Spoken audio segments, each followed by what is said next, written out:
YSR Congress party అధినేత YS Jaganmohan Reddy పిలుపు మేరకు రాష్ట్ర వ్యాప్తంగా అన్ని నియోజకవర్గాల్లోని వైఎస్ఆర్ కాంగ్రెస్ పార్టీ నిరసన చేపడుతుంది. ఆమదాలవలస నియోజకవర్గంలో ఆమదాలవలస నియోజకవర్గ ఇన్ఛార్జ్ చింతాడ రవికుమార్ ఆధ్వర్యంలో వినూత్నంగా నిరసన చేపట్టారు. ఏదైతే చంద్రబాబు నాయుడు చేసిన వెన్నుపోటు దినానికి అద్దం పట్టేలా ఈ వినూత్నంగా ఈ నిరసన కార్యక్రమాన్ని చేపట్టారు. ప్రస్తుతం చింతాడ రవికుమార్ మనతో ఉన్నారు, ఆయనతో మాట్లాడదాం. సార్, ఈ వెన్నుపోటు దినానికి సంబంధించి వినూత్నంగా మీరు నిరసన చేపట్టారు. ఈ వినూత్నంగా నిరసన చేపట్టే కారణం ఏంటి? అంటే ఎన్నికలకు ముందు చంద్రబాబు నాయుడు గారు ప్రతి గ్రామానికి లేకపోతే ప్రతి నియోజకవర్గానికి తిరిగి నేను సంపదను సృష్టిస్తాను, జగన్మోహన్ రెడ్డి గారు 14 లక్షల కోట్లు అప్పు చేసేశారు, నేను సంపదను సృష్టించడం నాకు మంత్రం తెలుసు, సంపద సృష్టించి ప్రజలకు సంక్షేమం మళ్ళీ అభివృద్ధి చేసి చూపిస్తానని చెప్పేసి హామీలు పలికి ఒక 150 హామీలు ఇచ్చి సూపర్ 6 అని ఒక పథకాన్ని ప్రవేశపెట్టి ఈరోజు ఎలక్షన్ అయిన తర్వాత ఏం చెప్తున్నారండి? పేదలు ఎవరైనా పథకాలు అడుగుతుంటే మీకు ఏమైనా అభివృద్ధి చేది డబ్బులు సంపాదించే మంత్రం ఏదైనా నా చెవిట్లో చెప్పండి, సూపర్ 6ని చూస్తే నాకు భయం వేస్తుంది. ఇది మోసం కాదా? ఇలాంటి మోసాలకి ఏదైతే యువతకి, మహిళలకి, రైతులకి, విద్యార్థులకి, చిన్నపిల్లలకి అందరికీ మోసం చేసినటువంటి చంద్రబాబు నాయుడు గారు కూటమి ప్రభుత్వం వాటన్నిటికీ నిరసనగా ఈరోజు ఆమదాలవలస నియోజకవర్గంలో పెద్ద ఎత్తున జనాలందరూ చేరి పెద్ద ఎత్తున నిరసన కార్యక్రమాన్ని చేయడం జరుగుతుంది. ఇదేదో వైసీపీ చేస్తున్న నిరసన కార్యక్రమం కాదు. ఇందులో అనేక ప్రజా సంఘాలు ప్రజలందరూ వాలంటీర్గా వచ్చి చేస్తున్నటువంటి నిరసన కార్యక్రమం ఇది. దీనికి పెద్ద ఎత్తున భారీ స్పందన ఉంది. సరే, గ్రామాల్లో ఏంటంటే వాళ్ళు ఇప్పటికీ ఏంటంటే భయపెడుతున్నారు, మీరు ఈ ర్యాలీకి వెళ్తే పథకాలు తీసేస్తాం, వాళ్ళు ఇచ్చిన పథకాలు ఏమి లేవు కానీ ఈ పెన్షన్ ఏదో తీసేస్తాం, లేకపోతే ఏమైనా రేపొద్దున ఏదైనా పథకాలు ఇవ్వకుండా చేస్తామని చెప్పేసి బెదిరింపులు చేస్తున్నారు.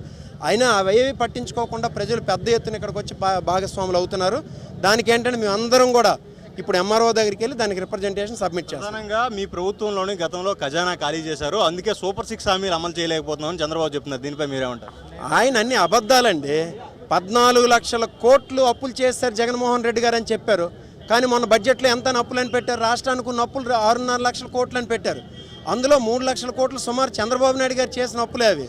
సో అవి ఏం కాదు. ఇప్పుడు ఆయన కొత్తగా వచ్చిన తర్వాత సంపద సృష్టిస్తానని చెప్పేసి 1,47,000 కోట్లు ఆల్రెడీ అప్పు చేశాడు. అప్పు చేయడం కాకుండా ఇసుకని, లిక్కర్ని, భూముల్ని వీటన్నిటిని దోచుకొని వాళ్ళ జోబుల్లోకి పెట్టుకొని సంపద సృష్టించుకుంటున్నాడు.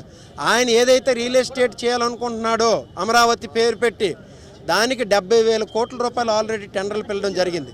రాష్ట్రంలో ఉండే ప్రజల రక్తాన్ని అంతా తాగి తను తీసుకెళ్లి అమరావతిలో పెట్టుకొని అమరావతిని డెవలప్ చేసుకోవాలని చూస్తున్నాడు. తన రియల్ ఎస్టేట్ భాగస్వామ్యాన్ని, అలాగే తన తాబేదారుల్ని, తన బ్రోకర్లని, తన ఎమ్మెల్యేలని పెంచుకోవాలని చెప్పేసి చూస్తున్నాడు. అంతేగాని ప్రజల తాలూ బాగోగులు ఆయనకు అనవసరం. అందుకే ఆయనకి వెన్నుపోటు అనేది వెన్నతో పెట్టిన విద్య. ఆయన వాళ్ళ మామని వెన్నుపోటుతోనే ఆయన రాజకీయ జీవితం స్టార్ట్ అయింది. ఈరోజు ప్రజలందరికీ, రైతులకి, మహిళలకి, పిల్లలకి, విద్యార్థులకి, యువకులకి అందరికీ వెన్నుపోటు పొడిచి ఈ రాష్ట్రాన్ని ఈరోజు సర్వనాశనం చేసేసి తీసుకొచ్చారు. పాలనలో అనేక గొప్ప అభివృద్ధి పనులు చేపట్టామని టీడీపీ నాయకులు గొప్పలు చెప్పుకున్నారు. మాది మంచి ప్రభుత్వం అని కూడా కొన్ని కార్యక్రమాలు చేసుకుంటున్నారు. దీనిపై ఏమంటారు? చెప్పమనండి, ఏం చేశాడని? ఈరోజు వాళ్ళ కార్యకర్తలు ప్రజల్లోకి తిరగలేని పరిస్థితి. ఎందుకు? ఏమైనా వెళ్తే ప్రజలు ఎక్కడైతే తిడతారేమని భయం. ఒక్క పెన్షన్ ఇచ్చాడు తప్పించి ఆ పెన్షన్ కూడా ఎలా ఇప్పుడు తీసేద్దామని ఆలోచనతో తిరుగుతున్నాడు. వెళ్ళి దాని మీద రకరకాల ఎంక్వైరీ చేస్తున్నాడు. ఆల్రెడీ 1,40,000 పెన్షన్లు తీస్తాడు. ఇంకా 8 లక్షల మంది వికలాంగులు ఉంటే వాళ్ళందరికీ వెరిఫై చేయిస్తున్నాడు. సో చంద్రబాబు నాయుడు ఎప్పుడైనా సరే ఏ పథకమైనా ఎలా ఎగ్గొట్టాలి అని చెప్పేసి ఉండే బుద్ధి ఉండేది.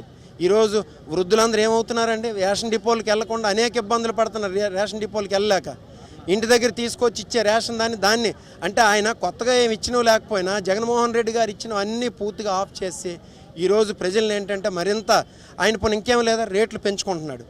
నిత్యావసర సరుకులు పెంచారు, ఎలక్ట్రికల్ ఛార్జీలు పెంచారు, 15,000 కోట్ల విద్యుత్ భారం రాష్ట్ర ప్రజల మీద వేశారు. ఇదంతా సంపద సృష్టి ఆయనకి. ఆయన సంపద సృష్టి అంటే ఇదే, జనాలను పీడించుకొని తినడమే సంపద సృష్టి. ఆయన బినామీలకి, ఆయన తాలూకు రియల్ ఎస్టేట్ వ్యాపారులకి, వాళ్ళందరికీ జోబులు నింపడమే ఆయన సంపద సృష్టి. Thank you.